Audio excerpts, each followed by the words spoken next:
ఎక్కడెక్కడ మతం ఉంటుందో అక్కడక్కడ విభజన ఉంటుంది. అది క్రైస్తవ మతమైనా సరే.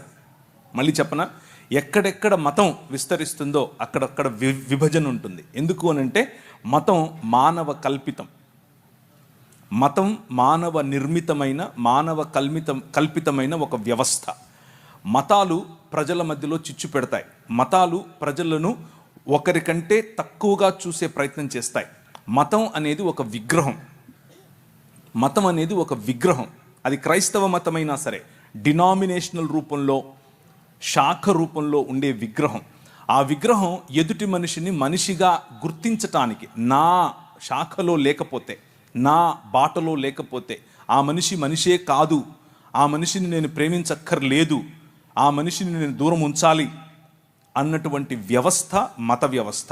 ఆ మత వ్యవస్థ భారతదేశంలో మాత్రమే కాదు, ప్రపంచ యావత్తూ ఉంది. కానీ మీరు అడిగిన ప్రశ్న పర్టికులర్గా భారతదేశం కోసం కాబట్టి, భారతదేశంలో ఉన్నటువంటి ధర్మము 4 పాదముల మీద నడవాలి అని ఏదైతే చెప్పారో ఆ 4 పాదములు ఏవో కావు. 1 బ్రాహ్మణుడు, 2 క్షత్రియుడు, 3 శూద్రుడు, వైశ్యుడు, శూద్రుడు. ఈ 4 పాదాల మీద నిలబడి ఉండటమే ధర్మం. అదే సనాతనం. సనాతనానికి కుల వ్యవస్థకు వేరు వేరు అర్థాలు లేవు, 2 ఒకటే.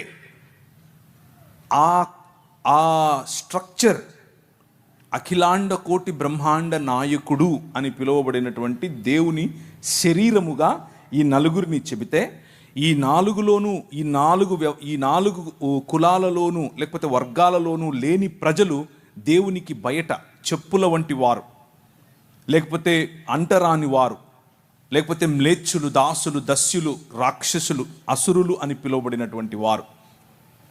సో ఈ ధర్మమును పాటించని వారందరూ కూడా మ్లేచ్చులు, దాసులు, దస్యులు వగేరా వగేరా వగేరాగా చెప్పబడి బలవంతంగా మనిషిని ఆ ధర్మంలోనికి, ఆ మతంలోనికి దేవుళ్లను సైతం, పండుగలను సైతం మత మార్పిడి చేయగలిగినటువంటి ఏకైక వ్యవస్థ మన భారతదేశంలోనే ఉంది.